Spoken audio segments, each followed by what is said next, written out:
वो औरत अनपढ़ थी, उसे अपना नाम भी लिखना नहीं आता था। सुबह जब उठे तो उस बच्ची का ऑपरेशन हुआ था और वो जो फिब्राइड्स थे वो एक साइड पर उसी बच्ची के पड़े हुए थे, पैरों के पास। अस्तगफिरुल्लाह इन्नल्लाह गफूरुर रहीम। ये जो चीज़ होती है ये इनके खाने की चीज़ होती है।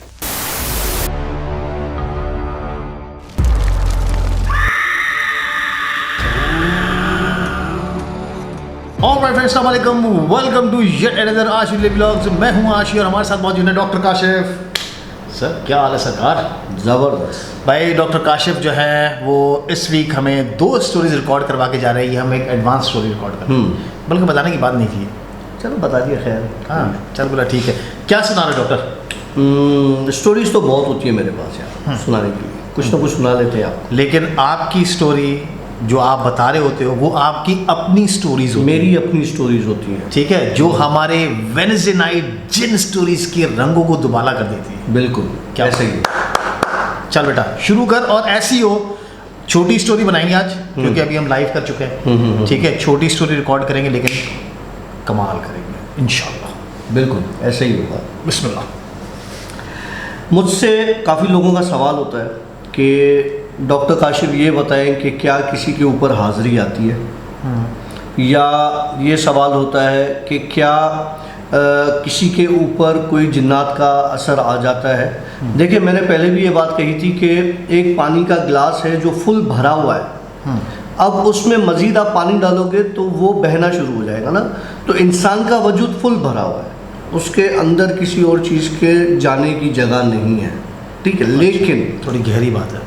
लेकिन वो जो हम कहते हैं ना हाज़री आना, असर होना, बेसिकली होता क्या है कि आगे की जो एनर्जी होती है ना, जो नेगेटिव या पॉजिटिव एनर्जी जो भी होती है, वो इंसान के ऊपर, जो जिन्न होता है बेसिकली इंसान के ऊपर इतना हावी हो जाता है कि वो इंसान उसके कंट्रोल में आ जाता है, उसका ये कंट्रोल कर लेता है और वो फिर उससे अपने हिसाब से चलता है, यहाँ तक कि उस जिन्न की आवाज़ें इंसान के अपने गले से निकल रही होती हैं। हाँ, वो जो ड्वेल पर्सनैलिटी वाला सीन हो जाता है ना। बिल्कुल। अच्छा मुझे बात बता कि आई कैन फील इट, वरना ये लोग शायद फील ना करते हों, लेकिन मैं फील करता हूँ तेरे साथ कुछ है, ठीक है।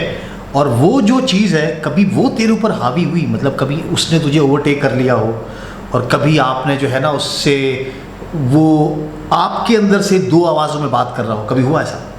1-2 बार, मतलब तेरे साथ कुछ है 1-2 बार। देखें एक लास्ट स्टोरी में मैंने बताया मेरे अपने हमजाद के बारे में, ठीक है। हमजाद तो हर किसी के साथ, लेकिन वो किसी को इस तरह से नज़र नहीं आता जिस तरह से मुझे नज़र आया। मैंने जो लास्ट स्टोरी में शेयर किया वो आप वेडनेसडे को देखिएगा ज़रूर। और मेरे ऊपर हाँ ऐसी चीज़ आई, और 1 बार नहीं 2 बार आई ऐसी चीज़। लेकिन मैं आपको बताता हूँ हमारी फैमिली में से एक किस्सा। मैं उस रिलेशन का नाम नहीं बताऊंगा, वो मेरी क्या लगती हैं या लगती थी, वो उनकी डेथ हो गई, अब मैं उस पर डिस्कस नहीं करना चाहूँगा।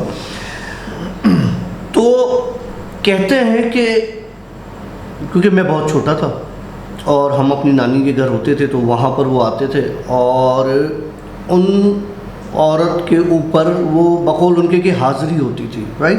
तो हाज़री अलग अलग बुज़ुर्गों की होती थी। लाइक मुझे समझ में नहीं आता था पहले कि यार बुज़ुर्गों पर की हाज़री क्यों किसी के ऊपर हो जाती, लेकिन मैंने देखा है, उनको देखा मैंने कि जब उनके ऊपर हाज़री होती थी उनकी अजीब ही आवाज़ हो जाती थी, टोटल आवाज़ चेंज हो जाती थी, मर्दाना आवाज़ हो जाती थी बिल्कुल उनकी, और उनका बॉडी लैंग्वेज बिल्कुल चेंज हो जाती थी।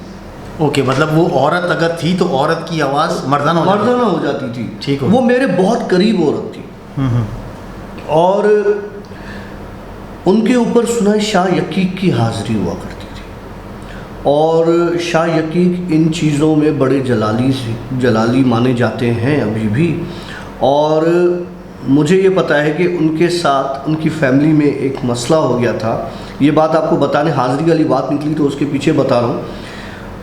बेसिकली वो बहुत गरीब थे, और मतलब लोअर जो है ना, वो कहते हैं उसके लाइन के नीचे थे ना, एक गुर्बत की लाइन के नीचे, तो जो कमाया एक दिन का 2 दिन का वो उड़ाया वो खाया, उस तरह के लोग थे। उनकी बेटी को एक मसला हो गया, उनकी बेटी को फेब्राइड्स हो गए। फेब्राइड बोलते हैं मसलों को जो कि यूट्रस में हो गए, औरतों में यूट्रस होता है, बच्चादानी जिसे कहते हैं ना, उसमें उसको यूट्रस हो गए, यूट्रस में जो है फेब्राइड्स हो गए। तो इधर उधर भागे, सिविल हॉस्पिटल और जिना हॉस्पिटल के फ्री में इलाज हो जाए, तो वहाँ पे लंबा लंबा टाइम लिया जाता है ऑपरेशन के लिए ना। और प्राइवेट दिखाया तो डॉक्टर्स की अपनी फ़ीस, प्राइवेट हॉस्पिटल्स की। तो एक रात की बात यह है कि इसने, उस औरत मरहुमा ने अपनी बेटी को कहा कि आज तुम मेरे बराबर में सो जाओ और इंशाल्लाह ताला जो है सुबह तुम्हारे साथ ये मसला नहीं होगा, ये मैं तुम्हें कहती हूँ। ओके। वो औरत अनपढ़ थी, उसे अपना नाम भी लिखना नहीं आता था। बच्ची की बात कर रहा है या उसकी माँ ने की? उसकी माँ की। ओके। बहरहाल वो बच्ची सो गई अपनी माँ के साथ। सुबह जब उठे तो उस बच्ची का ऑपरेशन हुआ था और वो जो फेब्राइड्स थे वो एक साइड पर उसी बच्ची के पड़े हुए थे पैरों के पास, और उस बच्ची को स्टिचेस के मार्क्स भी थे।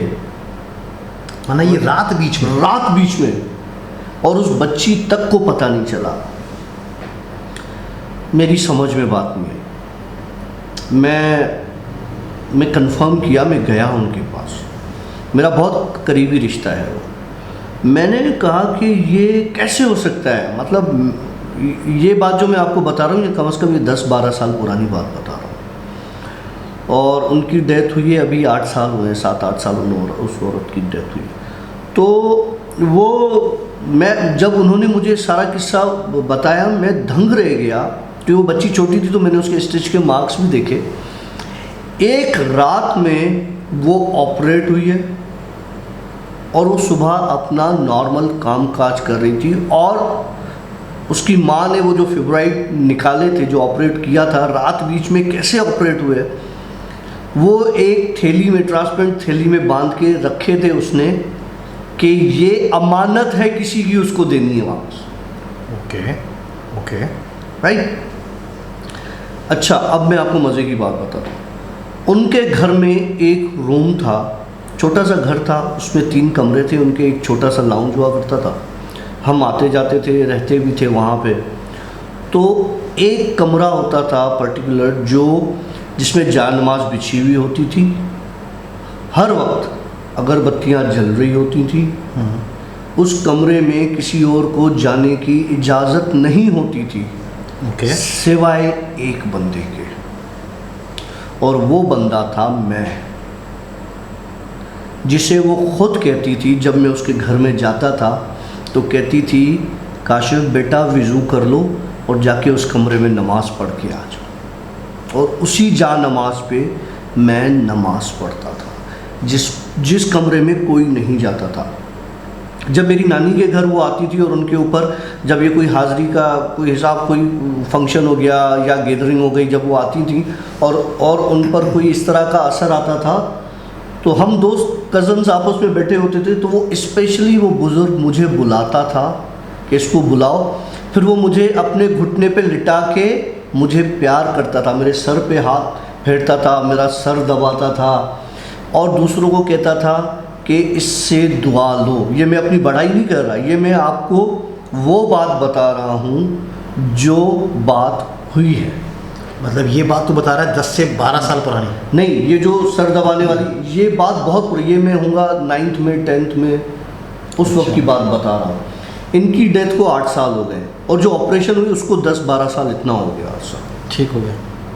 तो ये मखलूक, ये चीज़, अब मुझे नहीं पता कि वो शायद की हाज़री होती थी या कोई और चीज़ थी, या वो थी तो औरत बहुत परहेज़गार और बहुत सब्र वाली औरत, या उसके साथ कुदरती कोई मौजज़े होते थे। लेकिन ये सारी चीज़ें, ये वो चीज़ें जो मैंने अपनी आंखों से विटनेस की। अच्छा, अब मुझे पता नहीं है ज़्यादा, अब ऑफ कोर्स जो हमारे जो सिंध में रहने वाले हैं उनको थोड़ा ज़्यादा शायद पता होगा शाह यकी के बारे में। लेकिन जो इंडिया से हैं या बाहर मुल्कों से हैं, ज़रा क्लियर कर शाह यकीक कौन है? शाह यकीक एक हमारे बुज़ुर्ग हैं, एक वली हैं जो कि इंतकाल कर गए और जिनकी दरगाह है ठट्टे के पास थोड़ा सा करीब, और वहाँ पर ज़्यादा तौर पर वो मरीज़ जाते हैं जिनके ऊपर जिन्नात का असर हो या जिन्नात का साया हो या जिनको जिन्नात तंग कर रहे हो, या प्लस में वो जो बहुत ज़्यादा बीमार हो, और उनके लिए ये भी मशहूर है कि शाह यकीक ख़ुद जो है ना बंदे का इलाज भी कर देते हैं वहाँ। अच्छा, आप मुझे एक और चीज़ बता वो ये कि ये जो औरत का जो आप बता रहे हो कि रात बीच में इसका ऑपरेशन हो गया, स्टिचेस भी लगे, तो क्या इस बंदी में हाजिरी आई थी इसकी माँ में? मुझे कुछ नहीं पता। अच्छा, किसी को कुछ पता नहीं? कुछ पता नहीं, बस रात को उस बच्ची का ऑपरेट हुआ है। उस बच्ची की उस वक्त उम्र होगी 14 साल 15 साल, और उसका ऑपरेट हुआ है और सुबह वो हट्टी कट्टी, और कोई उसमें ना दर्द उसको, ना कोई और प्रॉब्लम, नॉर्मल अपने सारे काम काज।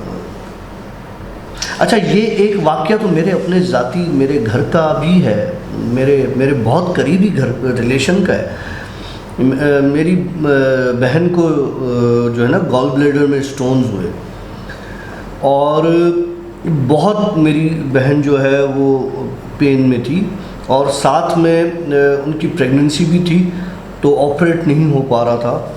तो एक अल्लाह वाले हैं, उनके पास गए दुआ के लिए, तो उन्होंने क्या किया कि मेरी बहन के दुपट्टे में एक साउंड्स मतलब क्रेजी, उसने एक दुपट्टे में गिठान बांधी। और अच्छा, इससे पहले हम सीटी स्कैन्स करवा चुके थे, उसमें स्टोन्स आई, अल्ट्रासाउंड 10 बार किया, मेडिसिन चली, तो प्रेगनेंसी की वजह से ज़्यादा मेडिसिन दे भी नहीं सकते थे। उसने एक दुपट्टे के कोने में गिठान बांधी, उस पर कुछ पड़ा, और गिठान खोली तो उसमें स्टोन्स पड़े थे, और कहा कि अब स्टोन्स नहीं है, अब आप जाएं और चेक करवाएं जो भी है ना। अच्छा, वो उसने कोई दवा नहीं दी, कुछ, उसने सिर्फ दुआ पढ़ी, और वो दुआ के बाद उन्होंने, अच्छा, वो बंदा किसी से मिलता नहीं, और उस बंदे को पैसे की कोई कमी नहीं, उसके घर पे आप जाएं ना तो लंबी गाड़ियों की लाइन लगी हुई होती है, और बड़े बड़े लोग उसके पास दुआ के लिए जाते हैं, वो इतने बड़े बुजुर्ग हैं। तो हुआ ये कि उसके बाद मैं नहीं गया था, मेरे वालिद गए थे उनको लेके, और मेरे बहनों ही गए थे उनको लेके।